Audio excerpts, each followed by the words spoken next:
Hi there, this is Judy from Judy's Journal with another blast from the past for May Beef Month, brought to you by the South Dakota Beef Checkoff. Remember 1942? In 1942, minimum wage was 30 cents an hour. Roosevelt was president. Most notably, World War II had shifted everyone's focus to the war effort. Farmers had to hire extra hands at a cost of almost $5 a day.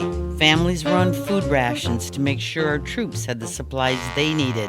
People had to adjust, and they bonded over everything. Everyone had to cook from scratch, and nothing could be wasted. So a 25-year-old Wynn Speece, our neighbor lady, saw the need of our neighbors, and her response was to start a radio show, followed up with a cookbook that brought together a community of homemakers, bringing together people, sharing their circumstances and solutions, and becoming real neighbors. Well, here's another wonderful recipe from our WNAX Neighbor Lady's first cookbook from 1942. Petite Potato Crusted Meatloaves. Combine 2 pounds of ground beef, a half cup each of crushed cornflakes, chopped onion, and grated carrots. 2 slightly beaten eggs, a quarter cup each, ketchup and milk, 1½ teaspoon of salt, and season with pepper and oregano. Mix and shape into 6 loaves. Place on an oven rack on a pan and bake at 325 for 30 minutes. Top the loaves then with 2 cups of hot mashed potatoes and return to the oven until nicely browned.